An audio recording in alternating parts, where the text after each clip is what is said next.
A Napa guy knows not to judge a man by his car's multicolored paint job or absence of modern gadgetry. Who cares if it's technically old enough to vote and the windows are powered by the strength of your left arm? Your monthly payment is zero, and it'll stay that way. Because with over 400,000 parts and a little Napa know-how, you can keep anything on the road. She may not be pretty, but she's all yours. That's Napa know-how. Blog Talk Radio. Well, good evening, folks. And thank you for tuning in with me once again to another edition of True Conservative Radio. And, of course, I am your host, the man they call Ghost. And once again, folks, I want to thank everybody for tuning in with me. I know it has been a long time since I conducted a broadcast here on the Blog Talk Radio Network, and for the folks keeping up, it is episode number 168. And I know that I've been kind of absentee when it comes to this broadcast, and I want to send my sincerest apologies. But all I have to say for all those people that are emailing me and tweeting me and doing all this crap, being critical because I'm not conducting this broadcast on a habitual basis, I just say to you, take a good whiff and take a good look at what's going on right here in America. And then I ask you, where can you find energy to come up on here and do broadcasts? I mean, take a look at the ignorance that's flooding the American masses all over this country. It's a disgrace that the losers of the world, the losers, 20 or 30 years ago, we used to teach our kids, or I don't know, maybe I was the only one teaching my kids, that being a loser was something that you didn't want to attain. That's not a stature in society that you wanted to attain. Now it's become the freaking majority of America. And let me tell you, if you think that what I'm saying to you is a lie or outlandish, take a good look at what's going on in America. Take a look at the liberal regime that's showing a vulgar display of power with this ridiculous federal mandate of health insurance, when all these buffoons out here believe that they're getting some sort of universal health care, when, just like I've said, folks, and let me tell you, I'm going to go over all the political prognostications that I have made here in the recent past several shows, just to emphasize to the folks that listen to me and those that think that, I don't know, I'm a little controversial, or I don't know, I don't do things in a certain fashion. I don't really give a damn. But one thing that you do have to admit is that I am the political prognosticator of political prognosticators. And one of the things that I said, folks, and I insisted that if they got this through, that this is no way going to look like anything resembling universal health care. What we have here is a federal mandate for health insurance. The health insurance industry is creaming out their pants. Have you looked at their stocks, for heaven's sake? It's ridiculous. You want to know why? Because that means every American has to buy health insurance by law. And if you don't buy health insurance, you're going to get fined. You could possibly go to jail. That's right, the federal government is now mandating that every American buy health insurance. And, of course, if you're one of the majority of the losers that are out here in America, with their hands out, mooching the American tax-paying system, well, all you got to do is, take whatever alternative that they got, the little government insurance policy, that bureaucracy that they're going to finally implement according to all reports at 2014. I'd like to see that happen. I'd like to see that happen. I'd like to see them implement this whole wing of bureaucracy, this whole healthcare, government health insurance and healthcare systems and federal mandate to force everybody to buy health insurance. I'd like to see them actually implement that by 2014. I mean, look at how long it took them to get us to convert to digital freaking cable. I mean, take a look at how long that conversion took off. Oh, yeah, they're going to make a smooth transition into health care, aren't they? I mean, let me tell you something right now. I know that I've been gone for a long period of time, and the reason I've been gone, folks, is because, well, I am trying to bask and indulge myself because I know that capitalism is going to be a thing of antiquity because you morons are too stupid to do anything about it. I've been screaming for 4 years about all this crap that was going to happen. And if you don't believe me, take a look at the on-demand archive episodes and go through every single one of them and match the dates with everything that I predicted. And let me tell you something, folks, I don't get the credit. You know, I don't get any kind of credit whatsoever, so why do I come up on here? I don't anymore. I don't have the inspiration because I'm sick and goddamn tired of every time I do a show, I see dumbass Michael Savage and Glenn Beck and Mark Levin saying the exact goddamn thing that I said on the next day's episode of that little stupid little program or a program, sometime down the road in the future. I'm sick and tired of it. And that's why I don't do these programs any longer, folks. And of course, here I go. I got my chat room hacked. You know, people are hacking my chat room over here, and you see, and you want me to come by and actually, attempt to do shows out here. They hack my chat room. They prank call my show. I've been screaming for 4 years that this was coming, and you people don't care. You think it's a great, big, gravy train. You think that, oh, yeah, I don't have to work anymore. I'll just mooch off the system. I can't believe that this has happened to America.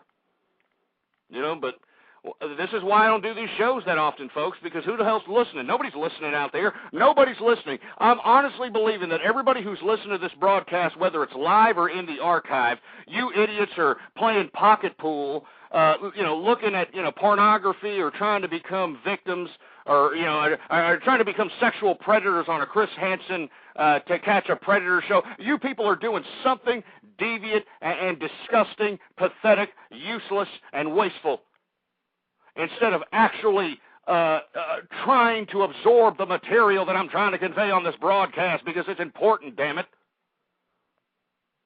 It's important. Anyway, folks, there's a lot to talk about. I've been gone for over a week. I know it's like a week and a half or something. I spent the spring break, folks, just to be candid with everybody that's wondering what the hell happened to me. Like I said, I'm basking in the last remnants of capitalism.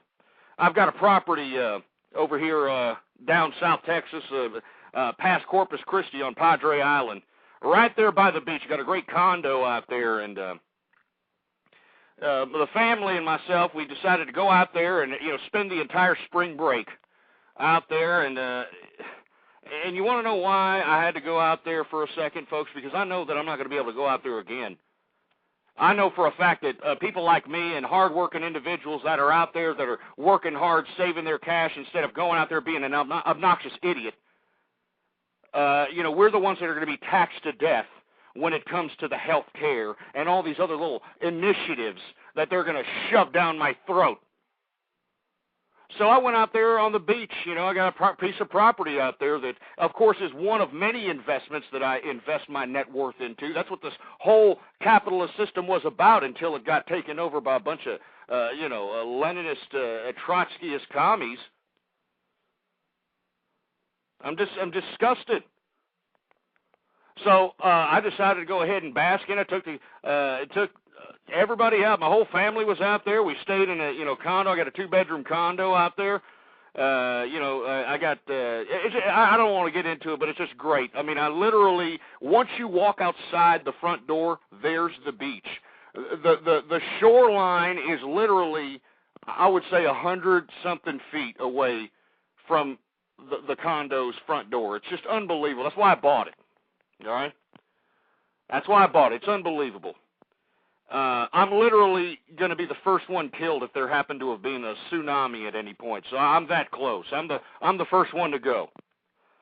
But took the kids out. My kids and their kids. Took them out there, and instead of soaking in the sun and going on the beach and doing all that stupid traditional horse crap, I just sat and observed. I just sat and appreciated. That just being alive. Being able to live in the time in history when one could actually put in and get what they deserved. I mean, I actually lived that time. I'm doing a lot of self-reflecting, folks, since this health care and all this blatant socialism and vulgar display of power by this liberal regime that's in power today. I did a lot of self-reflecting out there and understanding that, I've lived in a great time in American history, and I know it's going away from us, folks. I know it is. I mean, I lived in a time when, I grew up. I grew up in the 50s, folks. I grew up in all that goody two-shoes time that everybody's so critical of. And we had some family values, We had some family values that back then that made the difference, that made society. And not only did we have family values within our communities, but we had an understanding. Because remember, my father was a World War II veteran. All right? My father was a World War II veteran, and, he went out there and saw the most devastating, disgusting sights that war has to offer. And when they came back from the war, they didn't want their generations to see that type of disgusting human depravity that modernity brought into the world with world wars. So they decided, to bring us up in a society that not only is undoubtedly capitalistic, but also had some sort of moral code to it, so to speak. We weren't out here embracing bimbos that shitted out 6 kids out here from 6 different fathers. We weren't out here, I didn't know anybody that was an adult when I was a child that had 5 or 6 different divorces. I didn't know this crap. All right? And what's really unfortunate now, folks, is that because of the capitalist system, all right, and because of the fact that we had obvious leftists infiltrate our social landscape. And what I mean by leftists infiltrating our social landscape, this 60s hippie horse crap. I mean, you understand that the people that are in power today, the individuals that are the ideologues behind this bureaucratic liberal regime in power come from the hippie age. The Black Panthers and the, Weather Underground and all these, leftist fanatics that were throwing pipe bombs at police stations and all this other crap. And for all you kids that are listening in, don't believe me, look it up for yourself, damn it. These idiots were more radical than, some of these terrorists are being out here. It's a disgrace. And a lot of these individuals, a lot of these domestic terrorists that were leftist, yeah, they ended up going to jail, but you know what? They got out. And they became professors. They became a Bill Ayers out here. They all of a sudden mended in and became legitimate members of society. You want to know why? Because they used the system against our system. They infiltrated every bureaucratic mechanism of government, every bureaucratic mechanism of authority that controls our lives. They infiltrated it. And now they are asserting the leftist ideas that all these hippies sang about in their stupid little songs. They're now asserting the little stupid hippiest ideas that they talked about, and out there when they had that little mud pit orgy called Woodstock and all this other crap. When I was out there at the coast, taking in, it was a breezy spring break. I'll tell you that right now. It was a very breezy spring break. But when I was listening to those ocean waves come in and feeling the elements of life itself, light, air, water, I became, appreciative of the fact that I grew up during those times, even though the hippies destroyed it. I grew up in a time when if you worked hard, you got something. If you were smarter than the average person, or if you were smarter than everybody else, you got more than everybody else. All right? If you were an innovator, if you were a creative thinker, if you actually did something that was better than everybody else, you got compensated for it properly. Now, what are we doing? We're embracing losers. Literally. That's what our government's doing. That's where our tax dollars are being sent. And it's not just regular losers America, you know. It's not just regular losers in America like, you know, the single dish rag whore moms and the drug addicts and, you know, all these losers out here. It's also the losers in Wall Street. These assholes who bought and paid for this liberal regime and allowed these morons to have an open raid on the tax-paying system. All right? I mean, that's all there is to it. Anyway, I'm going to take some callers here in about 10, 15 minutes, but, I mean, I've been off the air here, and there's a lot of things I want to get off my chest because this is why I don't have these shows frequently anymore, folks. Look around you. This mandated federal health insurance is now the law of the land. That means you have to buy health insurance if you're over the age of 18. You have to buy it, and if you don't, you're going to get fined, and if you're not going to pay the fines, you're going to go to jail. You're going to go to jail for defying the federal government, folks. And it's just a disgrace. And everybody seems great with it. I mean, did you see the liberals when they were signing this law? Did you see Obama? I mean, he had to use like 80 different pens to sign it. So, I don't know, he can give one to every crony that had something to do with having it passed. It's disgusting. And, of course, folks, I'm getting hacked all over the place on this chat room. You know, so if you see my name say any kind of freaked out, you know, subject matters or any kind of dumbass things on the chat room, it is not me, all right? I don't ever chat in the chat room. Always remember that. Any listener knows that I'm not, I pay attention to the chat room, but I'm not sitting here, you know, typing along with chatting here, with conducting commentary.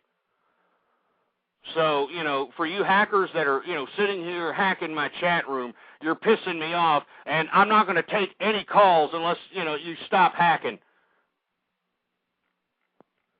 And, of course, I'm being hacked again. So, anyway, this is what I'm talking about, folks. This is why, I mean, you know, who cares?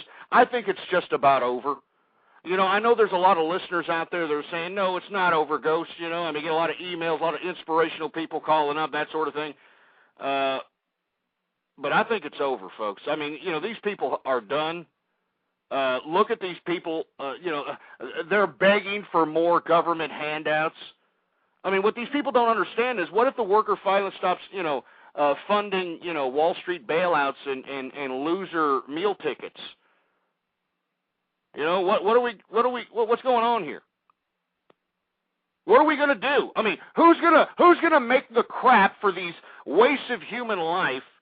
To continue to keep mooching off of our system. I mean, who's going to make the crap when there's no more, you know, people who actually want to work for a living?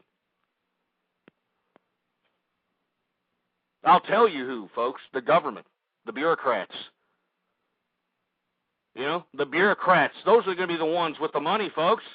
Do you understand? This is why I'm telling you, I spent a whole entire week out there at the Padre Coast out there. And the reason is because this is going to be the last time I'm going to be able to actually sit out on the beach, you know, have myself a margarita, you know, puff on an Opus X cigar, and be able to say, hey, I'm living pretty good, because I'm not going to be living that good anymore, folks. I'm going to be taxed to death.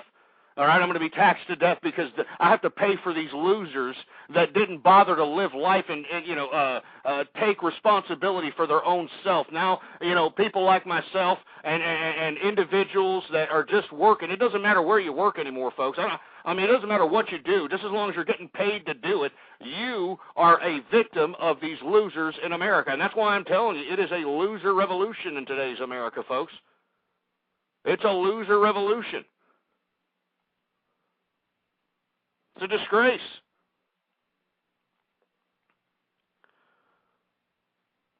I'm not joking. This is just a loser-ass revolution. And let me tell you something. Now that and this is what I discussed on the very last show, on number 167, what did I tell you? What did I say was going to happen? That not only, now that health care's passed, which I didn't think they were going to get it passed that fast, but of course, it goes to show you what kind of backroom dealing these politicians will do, no matter what their label is, and they'll still get the crap passed and claim that they didn't have anything to do with it getting passed and all that bureaucratic nonsense. But now that health care is the law of the land, what else do they want to do? Of course, they're trying to, you know, do something, who the hell knows, with the financial system, which, I mean, I don't want them to have nothing to do with the financial system. I mean, it's bad enough that they have made the American government partake in the automobile industry and rationing out the American tax-paying dollars industry and that sort of thing, but I don't want them having anything to do with the financial industry. And you know what else they're going to do, folks? You know what else they're going to do? They're going to go ahead and initiate immigration reform, folks. And what exactly does that mean, folks? What exactly does that mean? That means Paco over here, who, you know, hopped over the Rio Grande, or, you know, who the hell knows, you know, made a pecan boat out of a, you know, old piece of wood, or whatever people do to get in this country illegally, however they invade this country. Paco over here is actually going to be able to get just amnesty, free citizenship, because he was, you know, one of the lucky immigrants. And I'm not just, I hate to be picking on the Mexicans, folks, but I live right here in Texas. And unless you go down to South Texas, unless you're conducting business in South Texas, don't sit here and talk garbage to me, all right? Don't sit here and talk garbage to me. There's nothing but immigrants flooding the land out here. Why do you think Rick Perry, the Texas governor, and all the other Texas politicians have invited this liberal regime to come down to the border and check it out for themselves, and they don't come down here? You want to know why? Because they don't want to have nothing to do with the border. They want as many immigrants to come into this country as possible, so when they give these immigrants amnesty, that's a hell of a lot more voters.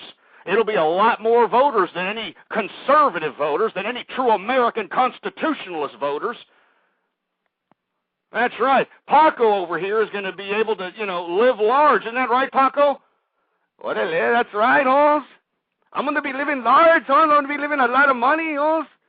And thanks to the American taxpayer, you know, I'm going to, you know, get all kinds of money. I got a lot of food card, and I got my housing voucher, and, you know, my chick, my ruca, you know, she got 6 kids, and only one of them's mine, Holmes. She gets like, you know, $8,000 a month, Holmes, and we're living large, eh?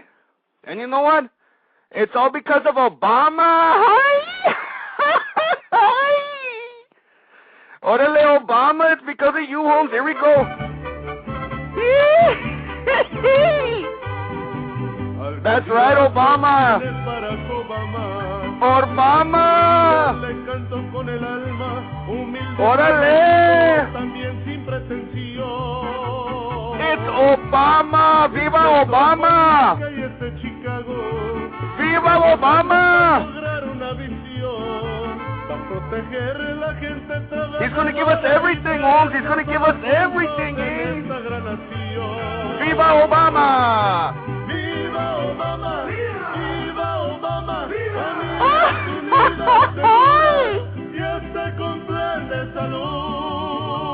I'm going to get all the tacos I want, eh? All the tacos. Viva Obama!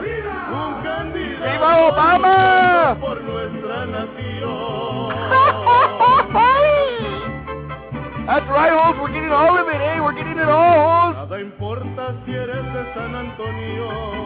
Nada importa si eres de Corpus Christi, de Dallas o del Valle. He's going to give us amnesty, eh?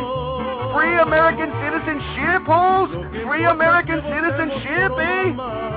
Porque su lucha también es nuestra lucha. Porque tenemos la urgencia para un cambio. Vamos todos unidos con nuestro gran amigo. ¡Viva Obama, eh! Say it! Obama, ¡viva Obama! Let's hear it all! ¡Viva Obama! ¡Viva Obama! ¡Viva Obama! Estamos luchando por nuestra nación. Orale, Holmes, you see what I'm talking about, Ghost? You see, that's what you and the American taxpayers don't understand, eh? You don't understand that us Mexicanos were taking over the Americano world. We took over the South American world. Now it's going to be Latino-Americano controlando this whole part of the Western continent, oh. Órale, tú no quieres chingazo, este mero más chingón mexicano, puto. Órale, ¿qué hubo? All right, I think we get the point there, Paco. All right? Shut up, eh? You don't know what you're talking about, Holmes. We're taking over, eh? All right, our boy Obama's going to give us amnesty, and that's all there is to it, Holmes. All right, shut him off. Get him off! Anyway, folks, this is what I'm talking about here. All right? This is what I'm talking about. This is the next chapter in the liberal regime's repertoire of the absolute communization, socialization of America. They are going right after financial and immigration reform, folks. And let me tell you, there were some people that were attempting to throw some kind of a spotlight in opposition to this health care thing, but it wasn't enough. All right? It was not enough. Because what we need, folks, is we need to show these damn public servants, because that's what these politicians are supposed to be. They're supposed to be public servants, not dictators. All right? Not a bunch of idiots that think that they know better. All right? They don't know better. And let me tell you something, folks. If you think this federally mandated health care is a bad situation for you, you wait till they legalize immigrants that are in this country. You wait till they take control of the printing of the money. And you ain't seen nothing yet, folks. You ain't seen nothing yet. But I predicted all this, folks. I'm telling you, look back in the archive. blogtalkradio.com/ghost is the website. Go down to the archive, the on-demand section. I challenge you to go out there and listen to them, but folks, I called all this. Anyway, folks, we're going to take a few callers here, then we're going to switch up the topic. 646-652-4869 is the number to call. And, of course, folks, you hear any prank calls or any milky lickers or any of these jerk nuts that are going to sit here and, wax their carrot, trying to do a prank call, hoping that it, wins them brownie points with some, cyber poontang. Well, you're just going to have to forgive it and forget it because, unfortunately, this is what I get. This is the kind of garbage that I get from liberal agitators and communists and feminists and, who the hell knows? There's so many people that just dislike my political perspective. I don't even know who they are. All right, 678, you're on the air. Area code 678. Hey, yeah, Ghost. What's going on? Hey, dude. I just wanted to let you know I am a Democrat, and but I sincerely value your opinion on the show. So, yeah, you're a Democrat. Well, go piss off. All right. I don't care if you're a Democrat. I don't want to talk to you. All right. And I don't care if you value my opinion. If you valued my opinion, your regime that's in power today wouldn't have federally mandated, insurance on us all. All right, they wouldn't have, took a dirty diarrhea crap on the Constitution and said, oh, you know what, in the midst of a hard economy, in the midst of an economy where there's no jobs, there's no money, there's no kind of, anything circulating whatsoever, we're going to go ahead and federally mandate everybody get a goddamn insurance, all right? Piece of crap. Get over there and play with your pecker shaft. Probably what you want to do anyway. All right, 954, you're on the air. Oh, whoa, Ghost, you took my call. I can't believe it. Yeah, well, what's going on? What you want? What's your opposition? Long time listener, first time caller, Ghost. I gotta say, your delivery, I don't know what side you're on. I find it hard to believe that you're not just a spoof and you're really a liberal. Because your delivery. I'm not a spoof and a liberal. Are you kidding me? No, I'm not. It's got to be a joke. No, it's hard to tell, man, because your delivery, it's hard to tell. You really seem like a spoof. Really. My delivery? I'm pissed off, sir. I'm pissed off at the fact that I'm a businessman that, and I've benefited generously in this capitalistic society. Now we're transitioning into socialism because everybody in America decided to be a big fat loser and sit on their thumbs, watch television, instead of going out there and participating and be a productive member of society. Now all Americans are good at doing is turning perfectly good food into crap. And I have to give you that. I've heard your shows. You've talked about currencies. You've talked about. I'm in investments myself, so I hats off to you because I have heard you speak the terminology and you know your stuff. And so I think that's great. Of course, I know my stuff. I'm in business, for heaven's sake. I've been on this earth for a long period of time. I played the game, pal. All right, I mean, this is what it's about. I love this country. It was a great country. I've raised a great family. I've got property all over Texas. I'm living a great life, but now it's going to be screwed up because a bunch of losers decided, I lost the game, so instead of reset and playing again, I'm just going to sit here and piss and moan and make a big ruckus for everybody and screw it up for everybody else. Well, I got to tell you, I really like your rhymes when you bust those out occasionally. But I also want to add this because there's some water cooler talk at the office today, and I didn't see any tanks on the road. Nobody got arrested at work, and there were no soldiers in my house this morning. But apparently there's supposed to be all these communists that are coming to take my freedoms away because health care passed. Ghost, I think some of it's an alarmist perspective that you take. Well, how is it alarmist? I mean, I'm going to have to come out the pocket for this crap. I don't care about these people, sir. I did what I had to do. I'm taking care of my family, and if these old, especially, I'm talking about everybody. I don't give one specific group any sort of credit. I hate all government spending. All right, Social Security, Medicaid, Medicare, government bailouts for Wall Street, losers on the street that want food cards and housing voucher programs. I hate it all. I think we shouldn't even have anything to do with it. And people say, well, how are we going to get free health care, Ghost? Or how would people get health care if we privatized health care? We have nonprofit hospitals. Shriners, gives, the Shriners Hospital is a nonprofit hospital, and they give kids free treatment all the time. I mean, that's just one example of how to give free treatment. You want to talk about, privatization of schools? Oh, we'll make education elitist. Take a look at it now. It's nothingist. It's nothingist. So nothing's free. Nothing's free. Yeah, well, why exactly do I have to pay for losers is what I'm trying to say, sir. Well, let me ask you, do you have health care now? Sir, of course I have health care. I got to pay for it out of my pocket. Okay, and that's fine. And I guess where I'm going with this is that if the bigger the pool is, it's a larger pool. If you have everybody chipping into it, it certainly can feasibly bring costs down. No, well, why do we have to have the health insurance industry involved in it altogether? How about that? Explain that one to me.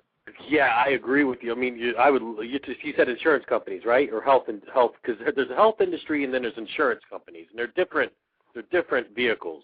No, sir. I don't think you understand the bill here. We are going to be forced to buy health insurance. All right, and look, and I don't think that's fair because I don't think the health insurance industry should be around to begin with. We should be able to go to whatever practitioner we want and negotiate our own price out of our own choosing. And if that takes, financing or taking loans out so that we can stay alive longer and, be able to partake in the great things in this material plane, well, that's great. But if you can't afford to do it, well, too bad. I'm sorry. You shouldn't have ate the artery-clogging cheeseburgers and all the, fatty foods and trans fat and all that, ridiculous garbage that turns your organs into liquid crap. So, on a side note here, Ghost, since you mentioned all the trans fatty stuff and all that, how do you feel about the additional taxes or the way they're trying to curb or make more awareness about what's in our foods? Yeah, well, you're boring the balls off of me and you're boring the balls off of my damn audience. Get them off! I already talked about that last show or 2 shows ago, all right? I mean, they're going to tax us for our food. They're going to tax us for our drinks. We know this. All right, you're the one that sends me tweets saying I'm a Nazi and all this other crap, and here I'm telling you that I don't want to do this. All right, I don't want to be taxed anymore. I'm taxed to death. Damn it, I'm taxed to death.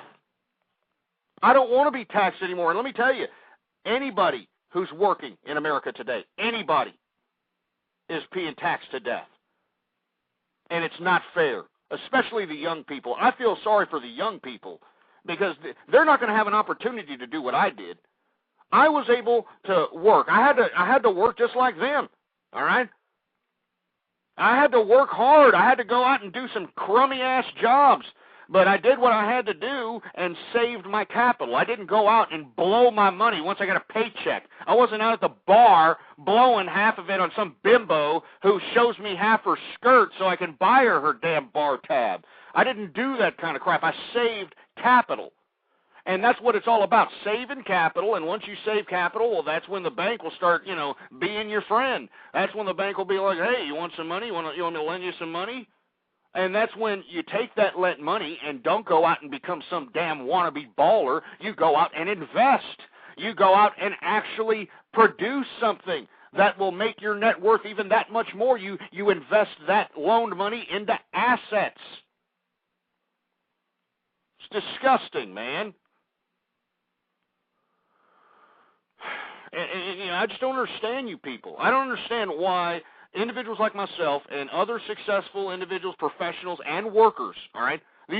There's no class anymore in this, folks, all right? If you're a worker, I don't care if you're a CEO of some, company or a business owner, or if you're an idiot that wipes up the crustated leftover secretions after a night at the damn, XXX theater at your local community out there. I don't care what you're doing. You could be cleaning enema bags for a living, all right? I don't care. If you're getting paid to do it, then you are a victim of what's going on here in America, all right? You are a victim of what is going on here in America. Take a few more callers here, then we're moving on to the another subject matter. 646-652-4869 is the number to call here. 410, you're on the air. Hey, Ghost, this is Chris from Baltimore. How's it going, Chris? Is it true that Obama wants to change the national anthem to the Fat Nigger song? Ah, Jesus Christ. I mean, get him up. Get him up! Do you see what I'm saying, folks? Do you see what I have to deal with on a consistent basis? I'm telling you, that little fruity-ass bastard wouldn't say that down there in Compton, all right? I bet you money. You see, this is what I hate about the Internet, I hate about the Internet. You got these little fruity bastards out here that will never flex nuts in reality, They'll never go out and actually, implement, any kind of physical violence, but they'll sit here behind a damn computer, behind a damn phone and say all this racial crap, all the garbage that they wish they could say in front of somebody's face, but they can't do it because they're little femmy, little fruity, George Michael glory hole servant bastards. Give me a break. Take another caller here, 646-652-4869. We're going to take some more callers. 252, you're on the air. Oh, hey, Ghost. What's going on? Not much. Got my dick in my hand. Yeah, Jesus Christ. Look at, are you some kind of pervert? Yeah. Yeah, I figured. And you couldn't even stay on your little bit there, How can you laugh before you actually fulfill your little prank call? I mean, you're an amateur. You're a loser. You're a loser at being a loser. That's how bad of a loser you are. You should do us all a favor right now and take whatever kind of, elongated rope or, string or whatever and just hang yourself because you're a waste. You're not going to provide anything for anybody. All right? Just go ahead and kill yourself. We're going to take one more caller here. 678, you're on the air. Hey, Ghost, what's going on? What's going on? I'm from Northeastern right here. I just wanted to get your opinion on some of the smaller parts of this healthcare bill. I think it's kind of ridiculous now they're making it so student loans now, you don't have to pay your loan after 20 years of making payments on it. And this is in a healthcare bill, mind you.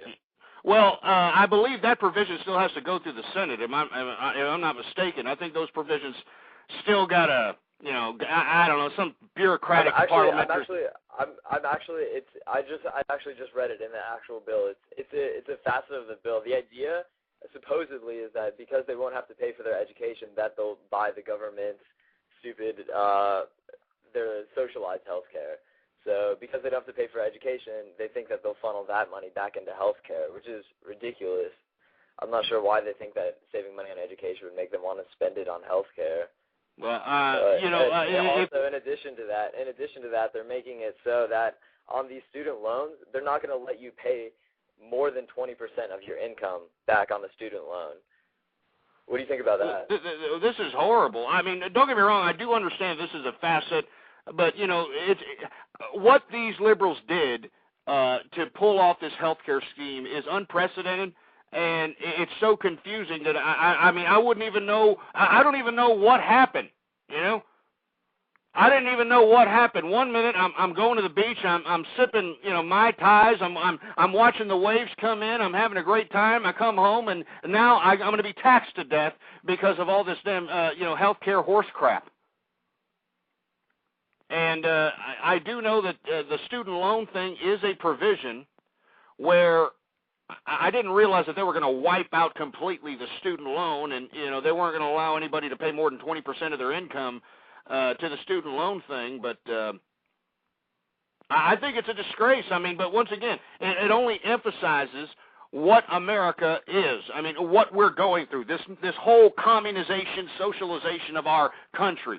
It's no longer about capitalism, folks. For all you people that are busting your asses and working hard, they're making it to where it's not even worth it. It's not even worth working hard anymore.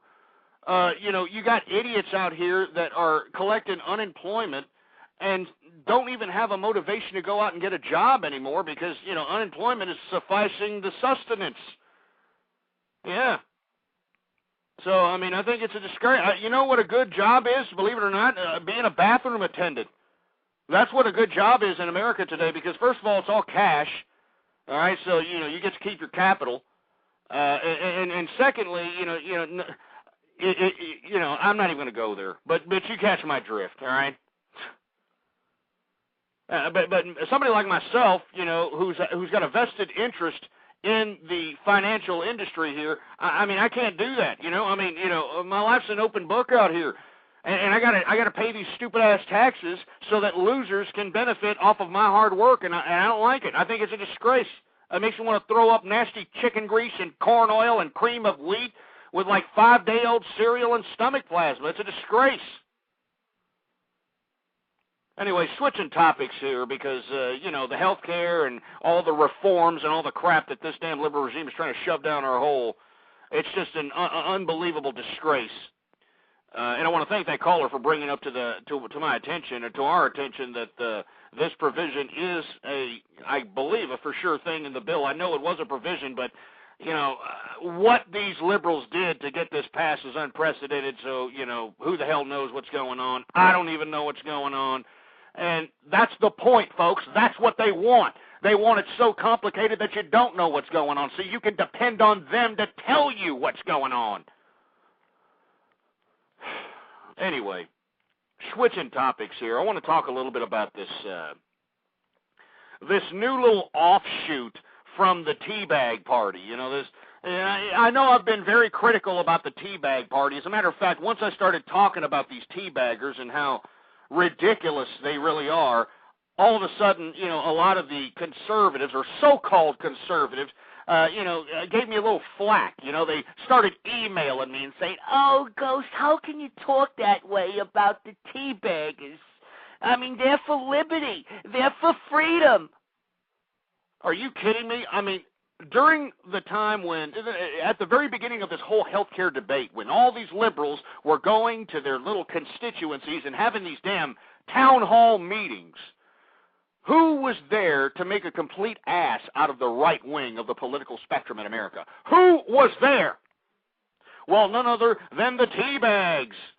None other than the teabaggers out here that were, going out with their Dale Earnhardt bandanas and their sweat-stained, shit-stained wife-beater T-shirt and their frayed-out, blue jean shorts and their flip-flops with a misspelled picket sign saying, "I don't want you to mess with my health insurance.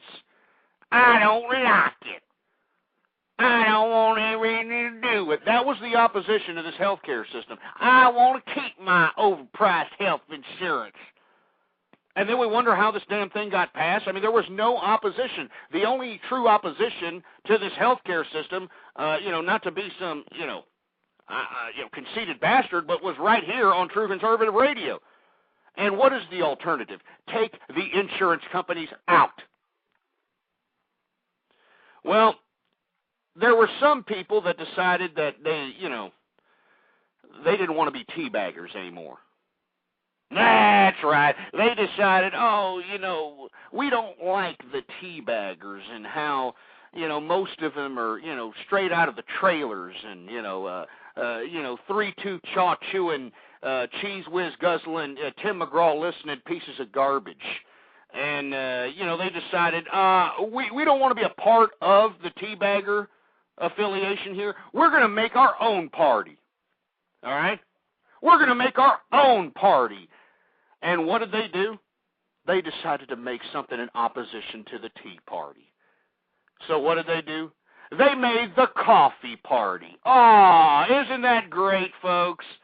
Isn't that great, the Coffee Party? Even though, coffee isn't even made in America. It's the Coffee Party. We love it. Even though we have to import coffee, can somebody please tell me how this correlation is somehow patriotic? Coffee Party? Anyway, the name aside, these people are supposed to be individuals who just thought that, we thought that the teabaggers' approach was just a little too like Neanderthal. It was just a little bit too, I don't know. It wasn't a very good approach. So what we decided to do is we decided to all get together. We got a little Facebook page, and we decided we're going to make the Coffee Party. That's what we're going to do. We're going to make the Coffee Party, and we're all going to get together at little coffee shops all over America, and we're going to talk politics over a cup of coffee, over a cup of Joe. Are you kidding me? I'm serious. Are you kidding me? This is this is why I'm giving up, folks. This is why I'm giving up. This is what we have here. This is the opposite. This is what's motivating people to come out and be political. A freaking teabagger party and a freaking coffee party. Give me a break.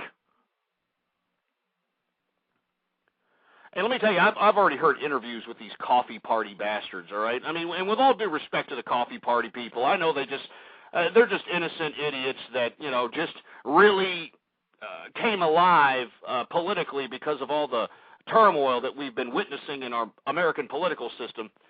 And now they're, sitting in here and trying to become political, and they're realizing that the political landscape, just like I realized conducting this broadcast, that the American political landscape is pretty much idiotic. I'm sure if we combine most of the people that actually go out and vote and put their mentalities together, they might have enough intelligence to tie their freaking shoe. But, I know that the coffee party means well by having some sort of intellectual discussion over a cup of coffee, but, by trying to be such an intellectual elitist about discussing politics puts you at a precarious situation to expose the obvious contradiction, which is your freaking name. All right? Your freaking name. Coffee party. How is this American and how is this patriotic is what I'm saying. I know that, you wanted to be a little opposition of the Tea Party. You wanted to get some of the stragglers that were on the fence from the Tea Party to go to your parties. But it's a joke, all right?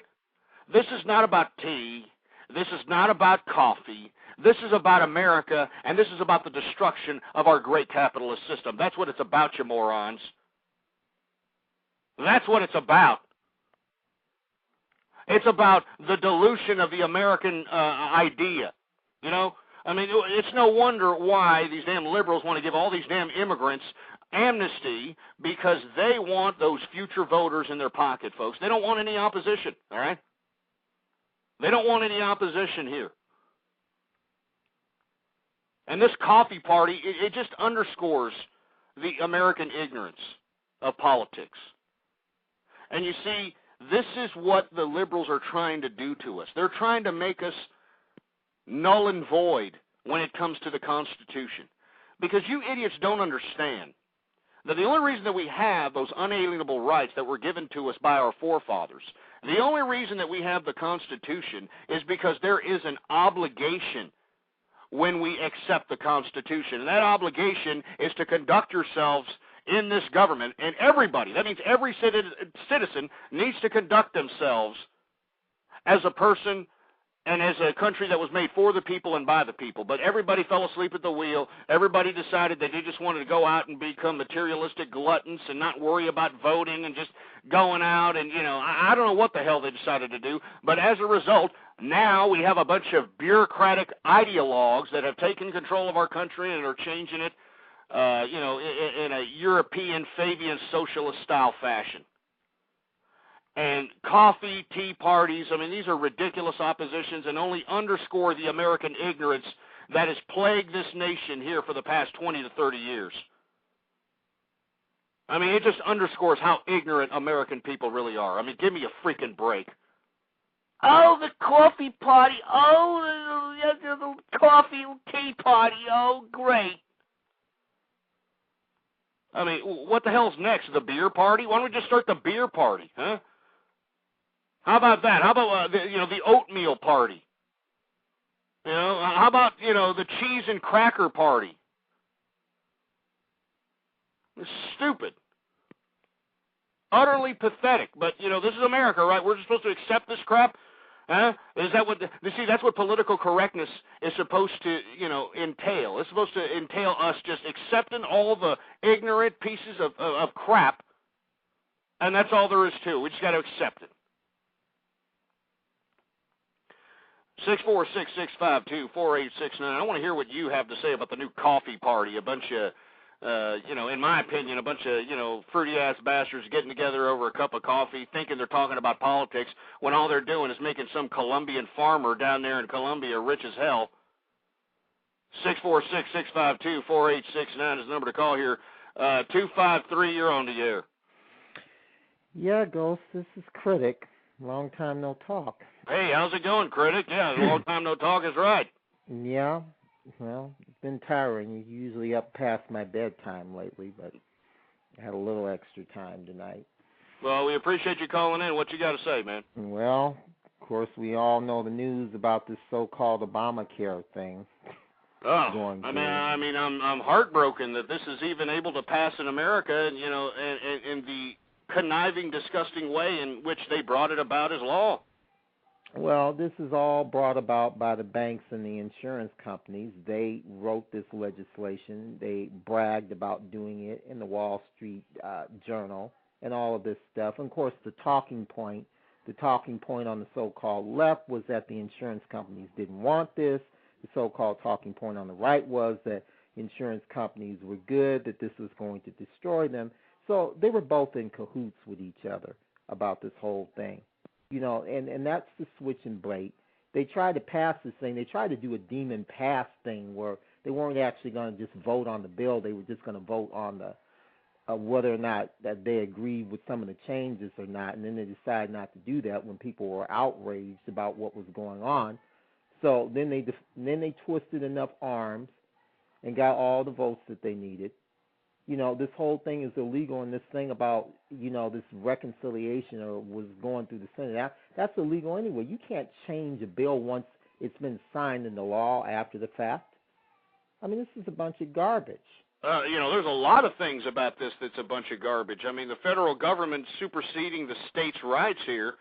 We got our Attorney General, Jim Abbott, out here in Texas, along with a bunch of other Attorney Generals attempting to show their disgust through the judicial process, but according to most scholars, that's supposed to be, kind of a nonchalant moot point, if you will, because according to the Constitution, and I'm sure these liberals have already gone through the lawyers and gone through all that crap, that the federal government trumps states.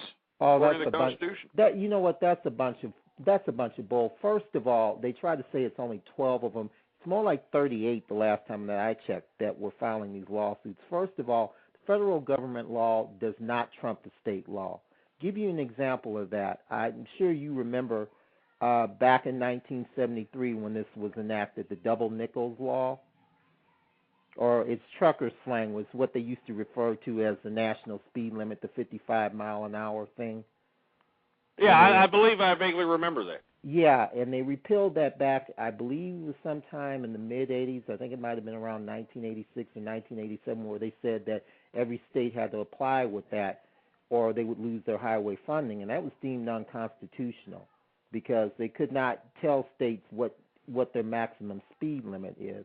As a matter of fact, you're bringing that. I remember that very vividly. As a matter of fact, now, yeah, that is a very good precedent. You must at least conduct yourself in some sort of law in some fashion. Well, it's not really, but I remember when that whole thing went through. I remember the truckers were talking about, and you remember there was a movie that was made some years after that called Convoy, and that was kind of what that was around about that, the fact that, that it made it hard for truckers to make their deliveries on time and that it was really screwing them over. So I remember some of that controversy at the time, but I remember at the time when it was repealed.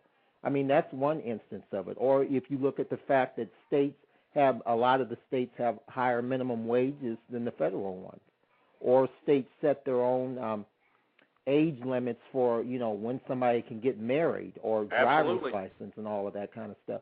But this is what the media is putting out. That, well, of course they're going to sit there and lie. And I debated one of these so-called idiots on their talk show.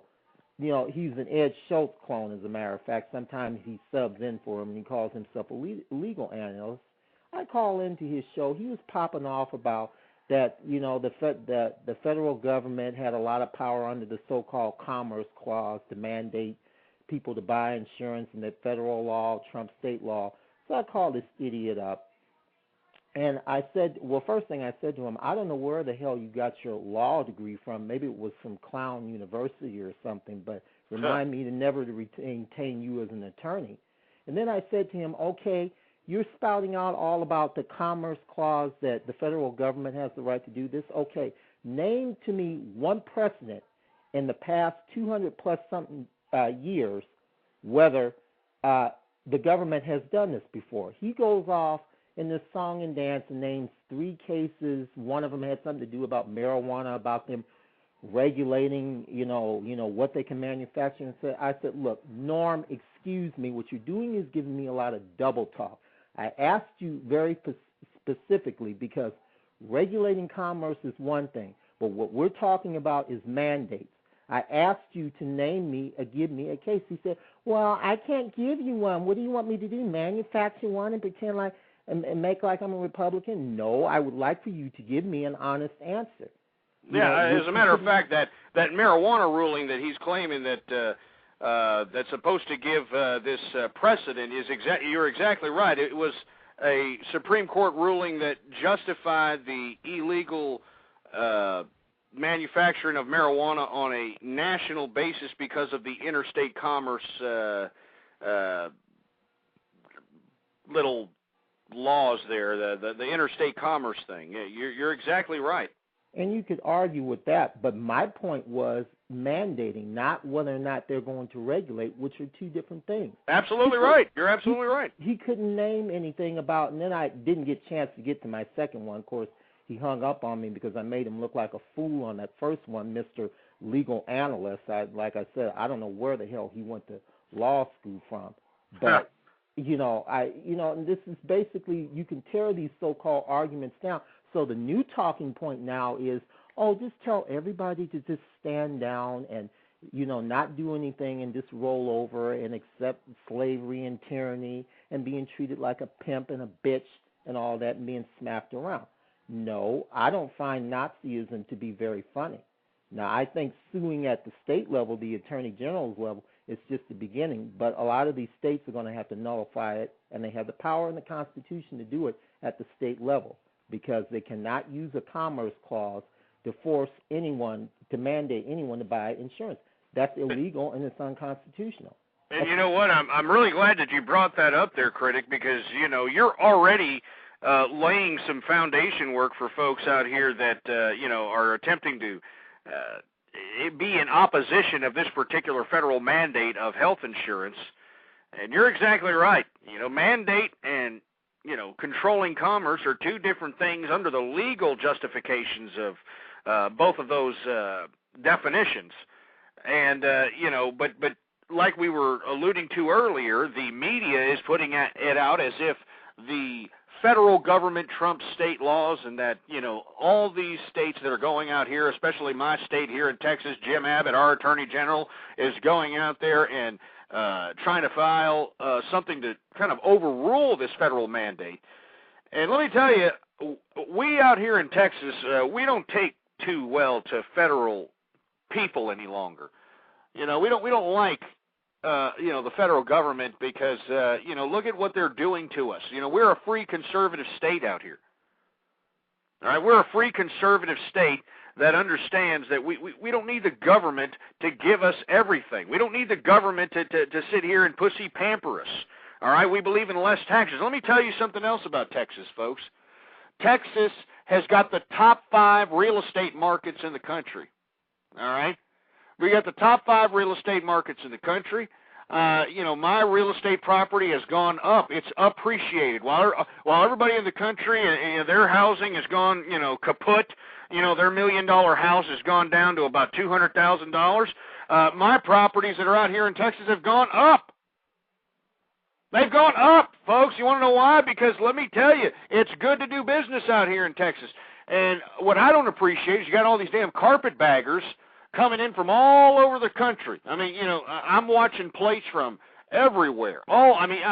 California especially, those pot-headed losers. And what are they doing? They're coming out here. Why? To get a job. And why are they trying to get a job? Well, because that's the only opportunity they have in this country. In the free conservative state, the Lone Star State, Texas. And let me tell you something. I'm glad. I thank God that I'm a Texan. And this is why I'm probably going to have to come out in 2010 and vote for Rick Perry. I mean, and I'm not trying to endorse anybody. I don't like endorsing anybody. But Rick Perry has finally come out of his shell, and not only did he conduct himself in a proper manner, but he put Texas state rights above federal government all day. And we got to appreciate that. I wonder if they're talking about that over there at the coffee party, huh? This is what I'm telling you, folks. I'm glad to be in Texas. This is the best place to do business out here. All right, this is the best place to do business. I mean, business couldn't be better. You got all these damn carpetbaggers coming out here. It's driving the cost of real estate through the roof. I've already paid a lot of my, most of my real estate loans out here. I've already paid most of them. So, I mean, I literally have these pieces of property that I can, pretty much liquidate or, take out other financial instruments on. And they've appreciated as opposed to depreciated. They've gained price. So there is economic opportunity in the United States, folks, and it's called Texas. And I thank God that I'm in Texas while you people out here in all your other states depended on government too much. You people are bankrupt. I mean, just look at dumbass California with all the dumbass government little programs and all the garbage, all the government garbage they shoved down the state's hole. It all came back to haunt them. And now that, Arnold Schwarzenegger over here has got to, cut the fat, all these damn bureaucrats are like, oh, it's not fair that my bureaucratic position has to get cut. Give me a break. All right? And I know there's a lot of people in, I'm watching the chat room here.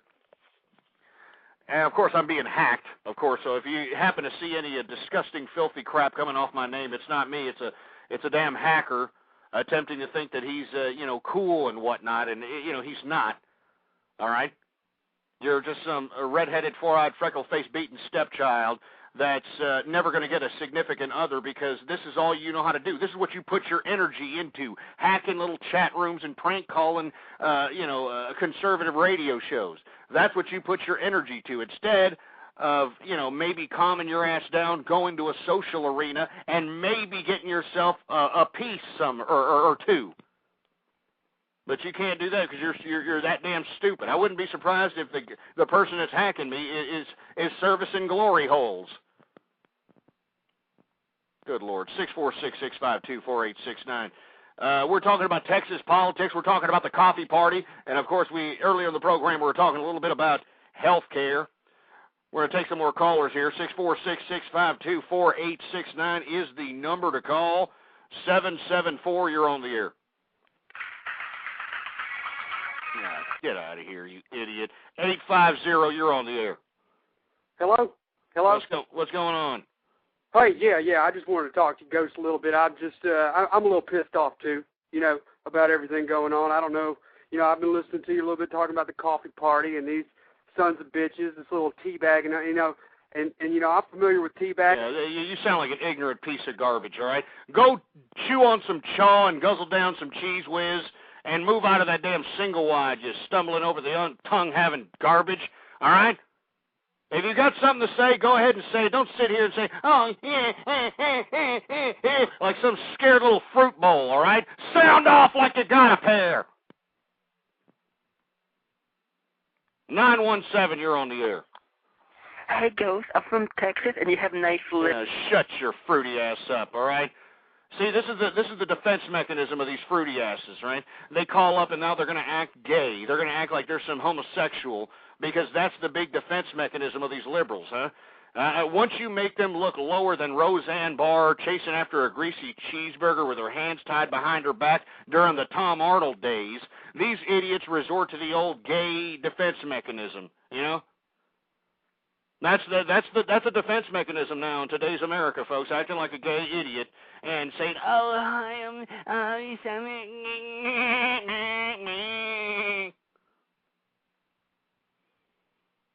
I mean, this is it right here. This is America. So don't be surprised, folks. Don't be surprised when I take these damn callers and this is the kind of crap you get, It's disappointing. That's why I don't do these damn broadcasts on a consistent basis. Anyway, we're well into the second hour of the True Conservative radio program. 8 minutes into the second hour to be exact. And, of course, I am your host, the man they call Ghost. And once again, folks, I want to thank everybody for tuning in with me live in the broadcast here. And for all the folks listening in the podcast or on the archive, and you want to sit here and chill with us during the live broadcast, I don't know why you would, because it's filled with nothing but a bunch of liberal, feminist, and fruit bowl agitators. But if you want to be here during the live broadcast, please add me to your Twitter. It's the easiest and quickest way to find out when I'm going to conduct one of these live broadcasts. Ghost Politics is the Twitter name to follow. All one word, no underscores, Ghost Politics. All right, add me to your following. Don't be a milky liquor, because once a live show comes about, you never know what's going to happen. That's what I love about the True Conservative radio program, the unpredictability of it, the brashness of it, the truthfulness of it, the reality of it. 646-652-4869 is the number to call here. Before we take some more callers, I'd like for everybody to also add to your favorites and your bookmarks the official True Conservative blog. And, of course, how do you get there? ghostpolitics.blogspot.com. As a matter of fact, I added a new blog today discussing a few things on the last program. I strongly advise you to read it. Go ahead. ghostpolitics.blogspot.com is the official True Conservative blog. Anyway, 646-652-4869. Let's see if we have any decent callers here. 845, you're on the air. Hi, I'm Ghost. I can break stuff on the air because I'm jealous of Howard Stern. Oh, Jesus Christ. Get him off! You see, folks, this is what I'm saying here, folks. If it's not feminists, all right, sitting here complaining that I'm calling them out for the bull-nosed bull dykes that they are, if it's not liberals, trying to agitate me because I'm yanking them right out of the Trotsky communist closet, and if it's not, teabaggers and, all these other people, calling me up because I'm not falling hook, line, and sinker with their propaganda and their team, I've got these goddamn Howard Stern assholes calling me up, and I'm sick of it. I'm sick of hearing that long-haired, prostate-infected, wrinkled piece of garbage's name. I'm sick of hearing it. This idiot is worth, what is $100 million, a couple of $100 million? I don't even know. I don't care. But you idiots are like stupid cult of personality minions, going out and doing prank calls, making asses out of yourself in public. For what? For what? I mean, Howard Stern is a boring piece of crap. The only reason you losers watch him is because he has these stupid bimbos come in and shit out bananas out of their asses and play with their, clitorises that hang down below their knees. That's the only reason why you watch it. I'm sick and tired of hearing Howard Stern. Howard Stern sucks. Howard Stern sucks. Don Imus kicked the living crap out of you back in the day anyway, Stern, and he still kicks the crap out of you. You ain't nothing compared to that old son of a bitch, Don Imus. So stop with your stupid minions giving me a call. Goddamn Howard Stern, let me tell you something. I want you to stop your little freaking minions from calling me. And if you've got the balls, all right, if you've got the cojones, all right, because I've got the balls. I got balls the size of grapefruits that'll slap your little dumb, ditzy little in-there-for-the-money wife back into reality in her chin. I want to talk to you face to face. I'd like to put you in your place. You understand that, Stern? I'd like to do to you what everybody in the conservative movement in America has always wanted to do to your stupid, scrawny ass.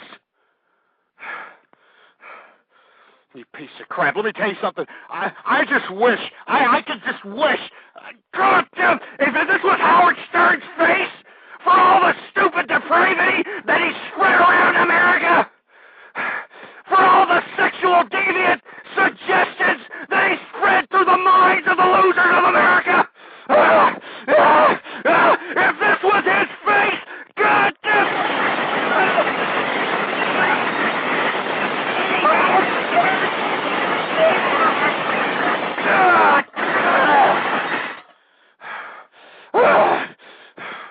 I'm sick of hearing him. I'm sick of hearing him. Don't you understand it? If you're going to call me with some goddamn substance, but I'm sick of hearing that stupid, scrawny, prostate-infected piece of garbage's name.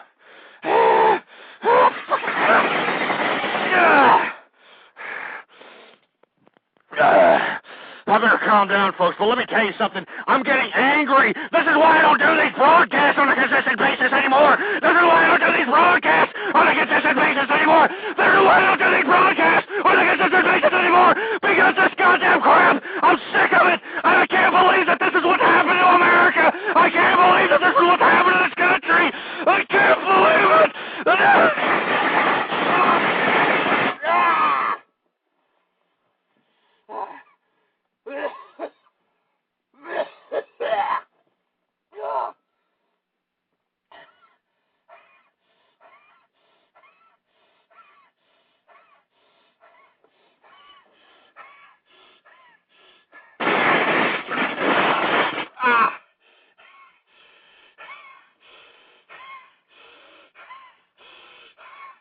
I can't believe this. I can't believe this is America.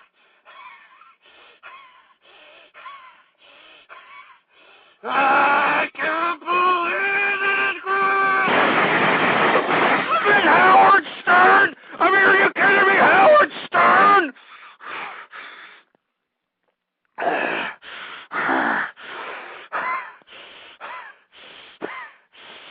You pieces of crap. God.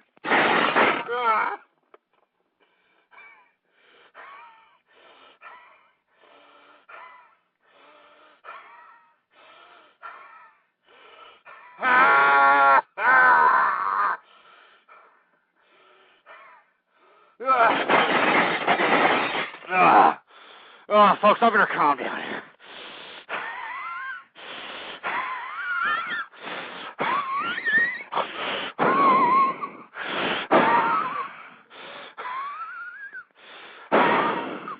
I better calm down, folks.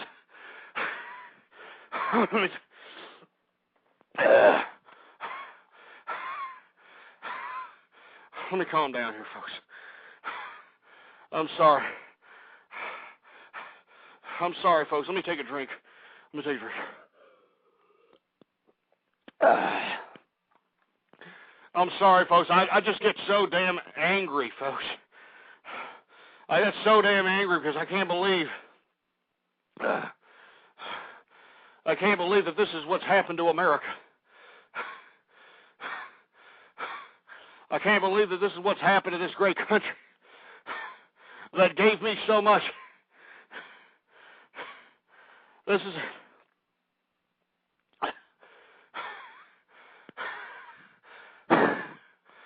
it here. I can't believe this crap. Anyway, folks, I'm gonna change subject matters, and then I'm gonna take a break here.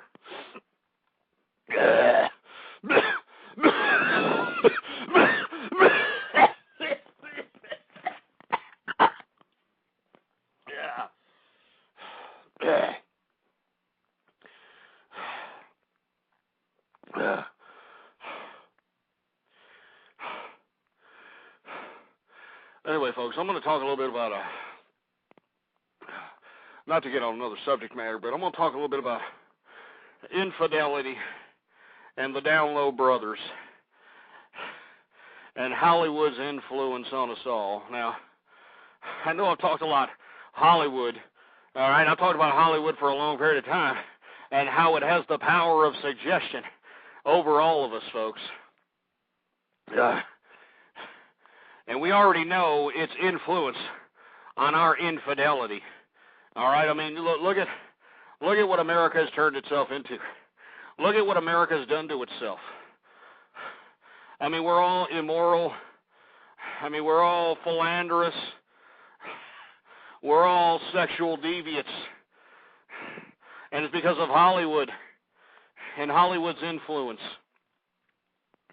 Now, I do have a lot of black people who listen into the program, and the reason that I have a lot of black people who listen in is because they admit to me in emails that I'm the only one actually talking about any of the black situations that afflict the black community. And I want to talk about one that's affecting them tremendously, and I'm talking about the Down Low Brothers.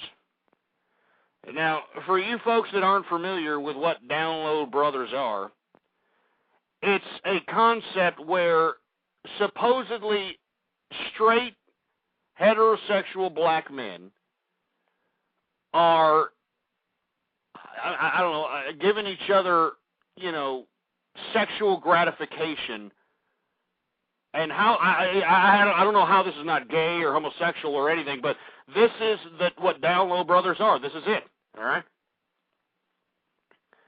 All right? I mean, where black men, these are supposedly straight black men, these are, the traditional black people that you see that are supposed to be hardcore and wearing the do-rags and, they got their pants down to their ass and, the gold chains and all that crap.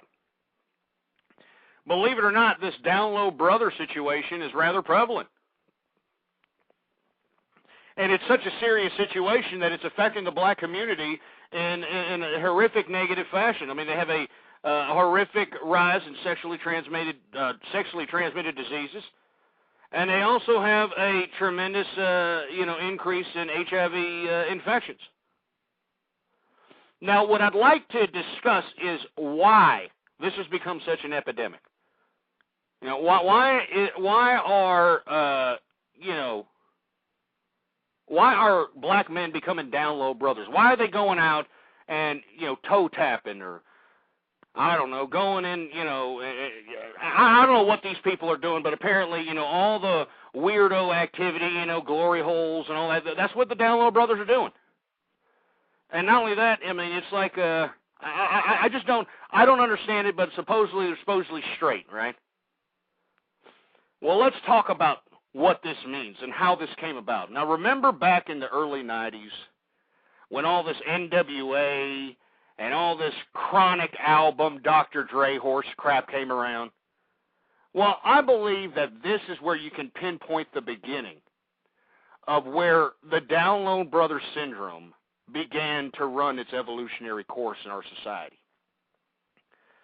Now, what happened during this rap music revolution during the early 90s? Well, we had a glorification of supposed ghetto lifestyle, a bunch of violence, a bunch of busting caps and killing people and a bunch of other stuff. But another thing that we had was a degradation of women. We had a horrible degradation of women come along with the rap influx in our society. And I want to play a song for you, all right? I want to play a song for you that was made in 1993. This was the album that came out right after The Chronic, that was produced and manufactured by Dr. Dre. All right? This is the next album they put out. This was Snoop Dogg's album called Doggy Style, of all places. All right? And the song that I'm about to play, and if you have any young ones in the room, if anybody is under the age of 18, please get out of the room, get out of the vicinity of this broadcast now. Because I'm going to play a song for you that is going to make you completely ill. And I swear to you, this was in 1993 when the influx of rap was at its peak. All right? I want you to listen to the lyrics, and I want you to listen very closely. As much as it'll disgust you folks, you're going to hear a lot of vile language, a lot of curse words, a lot of disgusting sexual deviant behavior. But I want you to understand. I'm going to prove a point here after this song. I'm not even going to play it all, for heaven's sake. But I'm going to play just enough of it so you can get a good whiff on why this was the beginning to the Down Low Brothers. Okay? And remember, Snoop Dogg, before I, get into anything else, Snoop Dogg claims that, yeah, I'm a pimp, and yeah, and I got hoes, and I got this, and I don't give a crap about bitches and all this other crap. And yet, Snoop Dogg has been with the same woman since he was 17, 18 years old. He's been married, to the same woman the whole time. So this is what I'm telling you, people. These entertainment stars, these Hollywood stars, all these people out of the entertainment industry are fake. They're false. They are suggesting ideas in your head, and you idiots are taking it literal. And when you take it literal, they profit. They are profiting off of making you look like idiots, turning you into buffooneries. I mean, they're sitting here preaching about, yeah, I got hoes everywhere, and you had dumbass Snoop Dogg come to one of those stupid music award events with two bimbos on leashes and all this other crap, and he claims to be some crip or whatever the hell he claims, but it's false. It's a lie. It's a fallacy. But you see, you have Black America, and not only Black America, but a lot of people in white and Hispanic and Chinese and every other American, cultural offshoot. All these individuals listening to this music and actually creating the mindset that this music is suggesting. Now, I'm going to play this track off of the Doggy Style album, Snoop Doggy Dogg, and I want you to listen very carefully. It's very disgusting, despicable lyrics. But I want you to listen to it so you can understand my point that I'm about to make. All right? Because it's a very serious point. Now, let's go ahead and roll this disgusting piece of crap song, shall we? Go ahead. Play the damn thing, you milky fucker. You're back now at the Jack Off Hour. This is DJ Easy Dick. On the balls right now, something new by Snoop Doggy Dogg. And this one goes out to the ladies from all the guys. A big bow wow wow. Because we're going to make it a little mystery here tonight. This is DJ Easy Dick on the station that slaps you across your fat ass with a fat dick. When I met you last night, baby, before you opened up your gap, I had respect for your lady, but now I take it all back, 'cause you gave me all your pussy, and you even licked my balls. Leave your number on the cabinet, and I promise, baby, I'll give you a call. Next time I'm feeling kind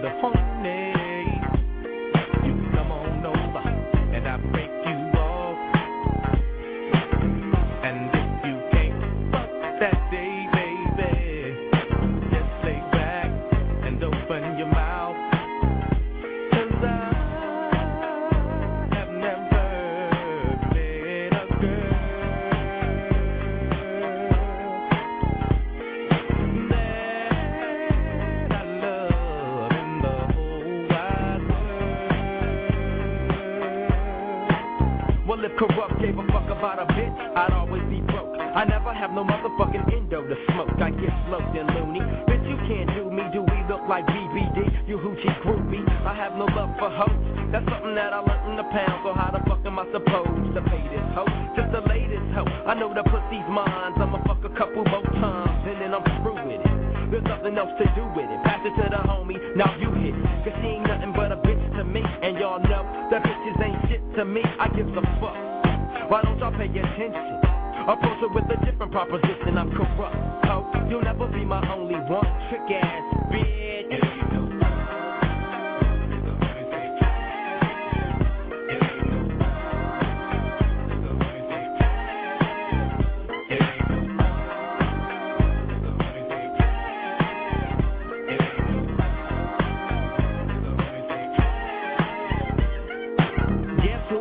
In the motherfucking house with a fat dick for your motherfucking mouth. Hoes recognize, niggas do too, cause when bitches get scandalous and pull a voodoo, what you gon' do?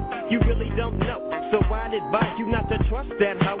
Silly of me to fall in love with a bitch, knowing damn well once you caught up with my grip. Now as the sun rotates and my game grows bigger, how many bitches wanna fuck this nigga named Snoop Doggy? I'm all the above, I'm too swift on my toes to get caught up with you hoes, but see, it ain't no fun if my homies can't get a taste of it, cause you know I don't love it. Woo!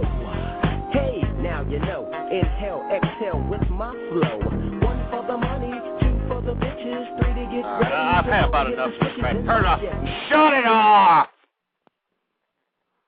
But that's about enough of that stupid crap. And for all you folks that are, you know, having a discrepancy in the chat room here, they're trying to say that this is not Snoop Dogg. You idiots. You're the ones that are getting off to, and you don't even know your own rap little gods, your little rap star characters that you worship. This came off the Doggy Style album, 1993, all right? The song is called It Ain't No Fun If the Homies Can't Have None. All right, it ain't no fun if the homies can't have none. Now, think about that statement there. It ain't no fun if the homies can't have none. And if you failed to listen to what these idiots were talking about in the song, they were talking about how they just basically sexually violate a woman, and they allow their homies, which are probably standing there in the same room with them, saying, yeah, why don't you come on over here and hit this, man? You know what I'm saying? Come on over here and get this hoe over here. Come on down over here, man. I mean, that's exactly what they're talking about, folks. They're talking about having sex with the same woman. I mean, that's what it's about. It ain't no fun if the homies can't have none. All right? And this is where I'm saying that the Down Low Brothers situation comes into play. Because the 90s, let me explain to you, the 90s was just the absolute disgusting filth ever. I mean, you heard that song. That was 1993, folks. That was a long damn time ago. But the theme of degrading women as bitches and whores and, the degrading sexual fashion that you heard in that one song we just previously played, that was dominant throughout the genre of rap music at the time. And, Black America, took to this. Not only did Black America take to this ridiculous studio gangsterism crap, but we also had white people, Mexican people, Asian people, every type of people in America falling hook, line, and sinker with this suggested idea because it's not fact. For those of you that are claiming that rap is somehow an outcry from the hood, you're a lying piece of crap. Because if you were a real gangster, you wouldn't be alive. You'd be out there block hustling. Do you understand? I mean, do you understand that real gangsters and real drug dealers have to work? That's a job, you asshole. All right? You incorporate a lot of factors when you're a drug dealer, all right? I mean, you got to know math. You got to be kind of like a politician so you don't step on anybody else's toes out there. You got to dodge the cops. You got to dodge. I mean, it's a disgrace. And you see, that wasn't emphasized back then. You know, in rap music, it wasn't emphasized to, you know, be a true drug dealer in the successful underworld sense. No, what was being emphasized during that 90s time period was busting caps, pimping hoes, drinking 4 O's, and smoking on endo, with your mind on your money and your money on your mind, not telling you how to make money, not telling you what to do with that money. No, they're just telling you just keep your money on your mind, but while you're at it, smoke endo, pimp hoes, drink 4 O's, and bust caps on everybody. And that's exactly what they did. That's exactly what has happened. And now, the consequence of all the actions that have transpired because of the suggested idea from rap music in the 90s, we have seen the evolution take its course. Now, what happened after all this degradation of women? What happened after all this, emphasis in rap music about women being nothing but, pieces of garbage hoes, and it ain't no fun if the homies can't have none. It ain't no fun if I want to bang my broad in front of all my homeboys so we can all take a turn and do a train on her and all this crap. This is what these guys were rapping about during this time. Well, the women finally got tired of it, unfortunately, folks. And in my opinion, this is why you have black women turning against black men. This is why black women don't want to have nothing to do with black men anymore. Because they fell hook, line, and sinker with this stupid music, too. You know, they thought that this is the way you're supposed to be. You're supposed to be some, stanky-ass slutty hoe, that, gets passed around. It ain't no fun if the homies can't have none type of crap. This is why we have Maury Povich problems, all right? This is why Maury Povich can't, he can't stop him from coming in his damn talk show with broads, bringing in about 7 or 8 different idiots trying to figure out who the damn daddy is of their baby. Because these idiots are throwing trains. Do you understand that the gateway to have a baby, or the gateway of conception, is a very small window? So as a result, these idiots still don't know who their father is or who their baby daddy is. So the women, the black women, they don't want to have nothing to do with black men any longer. All right. So, as a result, you started having these movies come out in the mid-'90s. You remember these movies, Higher Learning, and Menace to Society, and, all these, black films that were supposed to, I don't know what they were trying to prove, but they were blatant racists, in my opinion. I mean, they were just basically, subjugating black people by suggesting ideas into their head. So the black women didn't want to have nothing to do with the black men anymore, so what did? They went out to white women, and they went out to Mexican women. They went out everywhere. And once they realized that the other cultures didn't really want to have nothing to do with this little, it ain't no fun if the homies can't have none, because, in the black, well, if you believe what they say in rap music, and I do, because people are living it today.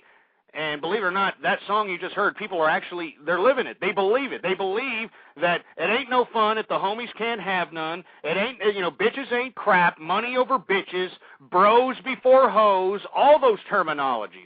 That's what they believe in black communities because they listen to this filth that has been produced by liberal and feminist Hollywood. So, they don't believe in giving women any kind of respect. So once, a couple of white women, a couple of Mexican women, Chinese women, all the other cultures get a whiff of what, rap sold the black community, they don't want to have nothing to do with it. All right? They don't want to have nothing to do with it whatsoever. So what is a black brother to do, especially when they're, completely bombarded with sexual deviant suggestions from not only Hollywood, the music, they're just bombarded. What do? They go to the Down Low Brothers. That's right. Because of the idea that has been suggested in the black man's head that, bro before hoes, baby. All right? Bro before hoes, baby. That's the way it is. Bitches ain't shit but hoes and tricks. Because they actually have that warped, ignorant mentality. And they've already ran the gambit with, using and abusing the females in America. They have no more women to look to. The women, I hate to be so stereotypical, but whenever they see a black man, they don't want to have nothing to do with it. I mean, I don't know if you're familiar with African American. The African American clubs out here, but I've seen video footage of it. These males go up to these females and just grab them by the arm. You know, that's macking in modern day black America. They just grab them by the arm and say, "Hey, yeah, baby, come on over here." I mean, they damn near sexually harass they sexually assault these women right in the club. They're like, "Yeah, baby," and slapping them on their asses. I mean, you know, this kind of crap would put, you know, regular people in jail, but these, you know, black people at their clubs is what they do on a consistent basis. And why do they do this? Why do they not respect women? Well, because of this damn idea, this damn culture, this damn hip-hop rap crap. How, you know, rap and hip-hop was supposed to be some sort of correlation with black community. It is not, all right? It is not. And, you know, you got idiots that are so hook, line, and sinker with all this rap and hip-hop crap being affiliated with black community that they're calling me a racist. They're calling me a racist because I am basically yanking rap for what it is. And it's basically, and not only rap, but all the movies. I put a blog today about that scene in Precious, all right, when, you know, she goes into a chicken shop. I kid you not. People thought I was just saying this out of my ass, that I was pulling this out of my ass. No, in the movie Precious, this fat piece of garbage, this fat supposedly woman who's supposed to be Poe in America, some single Poe black woman in America, they actually, liberal and feminist Hollywood, actually have this fat piece of crap go into a chicken shack, all right, and get a bucket of chicken. Not a box of chicken, not a bag of chicken, not a plate of chicken. No, a bucket of chicken, all right? And they get a bucket of chicken, and then, you know, she goes and tells the person at the damn counter there, "Oh, give me some corn slaw." And then once the lady turns around, she literally grabs the bucket of chicken and literally does Reggie Bush cuts out of the damn restaurant and you know, runs her fat ass down the street, dropping pieces of chicken on the way because, oh, she's hungry. She Poe in America, baby. I mean, do you understand how many racist stereotypes were in that scene? If you haven't seen it, go to my blog, folks, ghostpolitics.blogspot.com. All right? Go there and look for it. Look at it yourself. This what came out of liberal and feminist Hollywood's mind. And then you wonder why the black community and all these other, you know, ethnic minority communities are down, why they're impoverished. It's because these people have kept you down there, you morons. You know, the reason I bring up the down low brother thing, folks, is because, you know, this is a perfect example of what Hollywood and entertainment has done to communities, and not just the black community, but all of our communities, all of our families. Look at what they've done to our women, for heaven's sake. They've turned our women into subliminal prostitutes. I mean, it's a disgrace.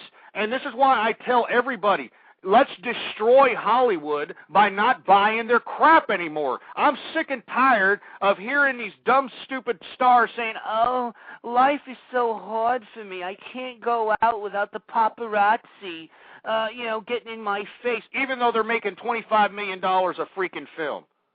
All right? $25 million a film, and yet, oh, it's just such a bad, I mean, it's a disgrace. Why don't we send Hollywood in the poorhouse, all right? Well, how about we do that? Why don't we send Hollywood in the poorhouse and not, you know, abide by their stupid dictation of creativity and suggested ideas, excuse me. I mean, do you understand that you're listening to me right now on the Internet? One of the most freest virtual communities on the face ever built. What am I talking about? Ever built. I mean, this is one of the greatest creations ever built. But what's unfortunate is that anybody who ever comes out on the Internet with any kind of creativity, if they come out with a creative show, a creative website, a creative blog, a creative this, a creative that, who tries to snag their asses up? Hollywood. Do you know that, these creative, Hollywood-minded filmmakers, they go out of their way to make these little short films just to, you know, post on the Internet, see if they get a lot of hits, that sort of thing. Well, a lot of these people, they're so good at special effects, they're so good at directing. I actually saw a short film about, I forgot what it was called, but it was some directors out of Argentina, Spain, somewhere in Europe, and they developed this great film, and it was a short 5-minute film, and it said nothing. But all it was reactions to humongous robots invading, whatever town they were in and shooting up the place. I mean, it didn't look cheesy whatsoever. It looked very realistic, very top-notch. What did Hollywood do? They snagged their asses up and gave them a, $10 million, $25 million deal. Because they want to have the monopoly on creativity. Do you understand that? That's why I don't have any ads, folks. You don't think that I haven't been approached by, big, radio conglomerates and saying, hey, well, we can hook you up. We can do this. We can do that. I don't want it. I don't want you to dictate what I say. I don't want you to dictate my creativity. And that's the beautiful part about the Internet. It's freedom. It's freaking freedom. And anybody who's going to sit here and try to regulate the Internet, anybody who's going to sit here and try to, sit here and say, oh, well, copyrights and intellectual property and all this other crap, you're just a lazy prick. All right? You're just somebody who just doesn't want to integrate with the evolution of technology, and you're somebody that wants to protect the monopolization of creativity. And I encourage everybody to create their own content, all right? Everybody. I don't care what it is. And I strongly advise you to get serious about it, folks. Just imagine how much money these damn Hollywood assholes have made off the American people. Just imagine how much you can create, how much money you can make on a worldwide market. Don't let any of these damn Hollywood bastards control the creativity. And I'm not going to let them do it. I'm not going to let them control my creativity, and I don't expect them to let you, no matter how much money they give you. Because then they control you, and I don't want to be controlled. I don't like being controlled. All right?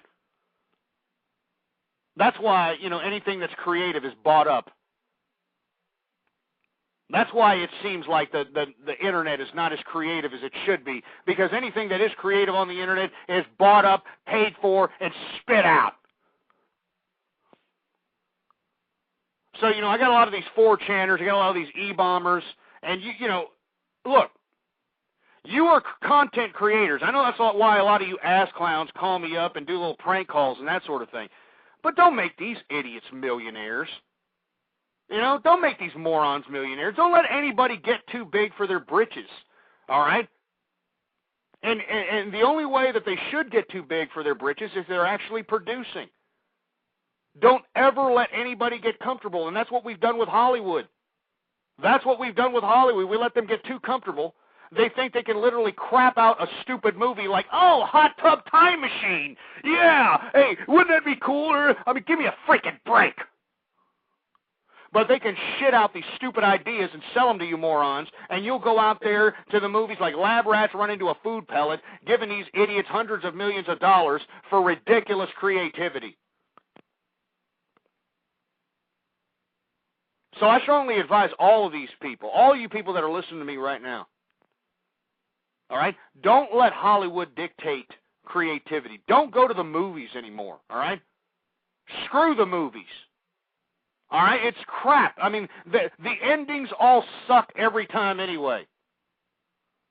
Stop buying music from assholes that produce substandard creativity, assembly line garbage. I'm sick and tired of bands. Once they make that first record that makes them, hit to the top, they begin to assembly line this garbage. And all the people that sold their souls to this band have to sit here and pretend like they still like this crap just so they don't look like jag-offs in front of everybody that they drooled over this band in front of, for heaven's sake. You understand that the Internet keeps them honest? As a matter of fact, I wrote an article about this. and I strongly advise you to go and read it. You can find it at associatedcontent.com/ghost. associatedcontent.com/ghost. I haven't checked that website in about 4 years. I sold that particular little whatever it was, a little article. I sold that to that little associated content, and, they paid me a little bit for it, but I really wanted to get an idea across with that article. And the article was called Convergence, Technology Convergence.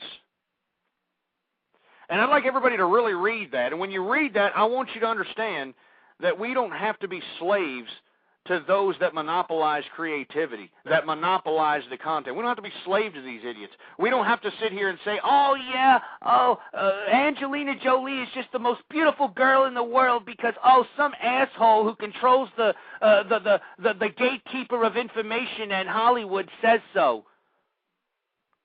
I mean, you understand what I'm saying?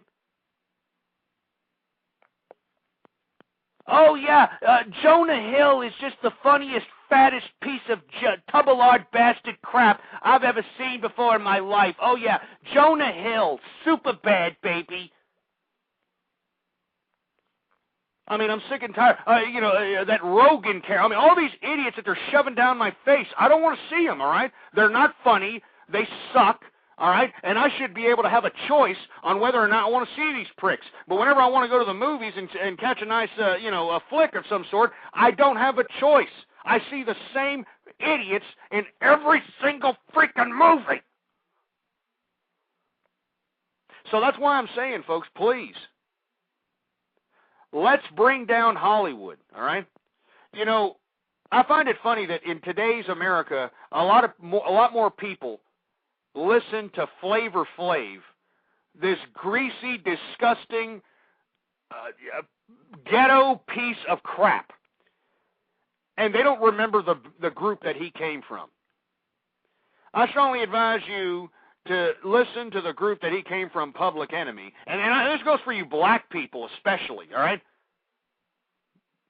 You listen to some of those lyrics. You listen to some of that. You listen to a song called Burn, Hollywood, Burn. All right? I'm talking to the black people and anybody else. Why don't you go out there and listen to it? And then you'll see why Flavor Flav, who only said, yeah, boy, Flavor Flav. That's all he said throughout his whole damn career. He never rapped one lick. I think one song he said, yeah, Flavor Flav is the son, Public Enemy #1. That's all he said. And yet nobody remembers the other guy that was the crux of Public Enemy, and that's Chuck D. Nobody cares about Chuck D anymore. He's an intellectual out there. I don't know. I think he's a professor, if I'm not mistaken. But nobody gives a crap about Chuck D. All they care about is, flavor of love, and, how many racial stereotypes can, Flavor Flav manage me to actually believe and comprehend and interpret and take with me. So, folks, please, take down Hollywood. And how do you take down Hollywood? Stop going to the freaking movies. Anyway, folks, we got a little over 10 minutes left here in the program. I want to talk to you a little bit about some things that have been going around the internet and a lot of spooky things about the end of the world and about the Mayan calendar and 2012, all that other nonsense. Well, folks, I was a disbeliever of a end of the world or any kind of a doomsday prophecy, any kind of Mayan calendar, Aztec calendar, Sumerian calendar, all this crap, all right? But, folks, and I've been a critic, I've been a very big critic of NASA, but one of the things that NASA recently released, I think about a week ago, is that it's finally admitting that there is a brown dwarf star within our solar system's orbit that comes around every 26 million years and brings about cataclysmic and extinction-style phenomena. And it is in the Oort cloud If there's any astronomers out there, it's in the Oort cloud, and you have to view it under infrared optics, under infrared spectrum. Now, folks, I'm not one of doomsday prophecies. I'm not one of people. They call NASA calls this white dwarf, or excuse me, brown dwarf. They call it Nemesis. They call it the Death Star. And folks, let me tell you something. I'm starting to believe that maybe, just maybe, all the negativity and all the ignorance and all the utter crap and all the disrespect that we've done to this world and this life may be just cosmically and celestially coming back to haunt us. I mean, is it just a coincidence that we're seeing all kinds of earthquakes and tsunamis? I mean, there's a freaking volcano that, what's the latest? A volcano erupted in Iceland, Supposedly it's threatening some big glacier out there that could increase the levels of the sea, Supposedly, NASA's admitting that there's a Death Star, there's a Death Star that shoots debris like all kinds of asteroids and all kinds of crap towards our direction. They're crediting it for making the dinosaurs extinct, extinguishing them all. So, I mean, I don't ever like to get personal about, any kind of spiritual things on this program. I'm purely political, folks. All right? I'm purely political. But let me tell you something.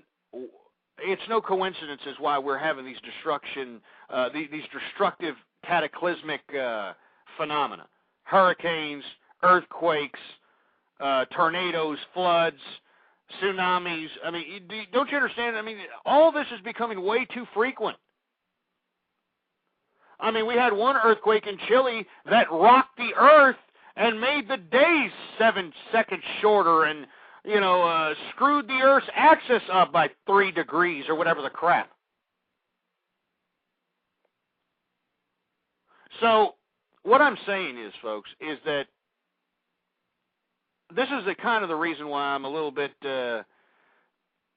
not as enthusiastic about doing these programs any longer, folks, because, I mean, I don't know. Maybe this is it for us.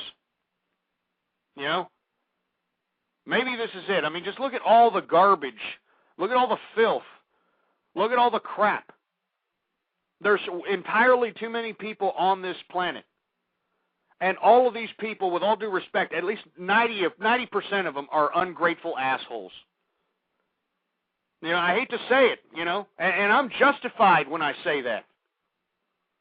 90% of these people on this planet are ungrateful idiots. They are ungrateful because they don't believe that, either some don't believe in anything or some believe in some warped idea of spirituality that caused nothing more than strife within our world. I mean, it's caused nothing but dissension. And as a result, folks, we've caused so much negativity, so much bad emotion, that I think it's finally unbearable. All right? I mean, once I've said this once before, that they don't understand how the phenomena of hurricanes come about. But how they describe hurricanes is the fact that the earth itself is exerting energy. It's exerting pent-up energy. Well, where does that energy come from, folks? It comes from us, you idiots. All right? I mean, I'm not trying to, give anybody any kind of spiritual guidance here. But just be an observer. All right? Be an observer. And understand that here we have all this phenomena going on. We've got all this disgusting phenomena going on. We got all kinds of crap going on with the mindless American people, crap going on with the people of the world. You've got NASA admitting that there's, a white dwarf, or excuse me, a brown dwarf, not a white dwarf. You'd be able to see a white dwarf through a telescope. A brown dwarf you can only see through infrared spectrum. But they're finally admitting it, and they're admitting that, hey, it might have destroyed the dinosaurs, and, but we'll keep you posted. All right? We'll keep you posted. And all I'm saying is that I think this may be the end, folks. I mean, they talk a lot about Atlantis, the old mythical Atlantis, but I don't think it's a myth, folks. I don't think Atlantis was a myth. I mean, Plato talked about it. Socrates talked about it. All the philosophers from the advanced philosophers as the mental evolutionary process of man progressed, they all talked about it, folks. And what did they talk about in that story? They talk about how civilization was so advanced, and technology was so advanced, and they tapped into science. I mean, the highest elements of human spirituality, the highest elements of human science was around at this time, and what happened was kind of like what's happening now. I mean, ignorance ruled the land. You had idiots, doing horrific things spiritually. People doing things horrifically, scientifically. I mean, everybody was stark mad. I mean, I don't want to tell you the Atlantis story, but I strongly advise you to read it. Because above anything else, it's very inspirational. I mean, if you don't want to really believe it, it is, definitely a myth. But strongly advise you to read it and understand that it got destroyed because of a lot of the episodes that are partaken in our modern-day society. I mean, did you know that they released, a couple of days ago, a scientific report that we can now turn humans invisible? Yeah, humans can now be invisible, folks. I mean, we are breaking the scientific cusp, all right? I mean, I don't know what to say, folks. I really don't know what to say about this crap. But all I'm saying to you is that the least you could do is, instead of going the negative route, instead of going out here and said, I'm going to go out and I'm just going to do negative things. I'm going to inflict harm on everybody. I'm just going to go ahead and make everybody feel like low-life trash because I'm low-life trash. If you're going to go out and do a Joe Stack and say, if I can't have my house and I can't have my plane, no one else could, and I'm going to kill as many people as possible. I mean, if you're having these dumbass thoughts, then, I mean, this is why this world's coming to an end. If you have these thoughts, this is why our world is going to come to an end. Because nobody can appreciate just being alive, you asshole. All you idiot parents out there that think you're parents, you're not parents. All right, you buy your damn kid a video game or a damn boob tube or a stupid little technological gadget just so you can shut them up because all the damn kid wants to do is spend some time with you, and you think that's parenting. It's a disgrace what's happened. We don't appreciate our children. We don't appreciate life. We don't appreciate just the things around us, the simplistic intricacies of what creates our existence, our experience. I mean, hell, you've got people believing that they're nothing more than bacteria on a rock. You've got idiot atheists that have literally sold their souls to, who the hell knows what they sold their soul to, believing that they're nothing. That's why whenever you talk to an atheist, they're spacey-eyed. They have that distant look in their eye because they're not there. There's nobody driving the wheel there. All right? There's nobody driving the wheel. It's just some animal because that's what they've reduced themselves to, is a freaking chimp, a freaking animal.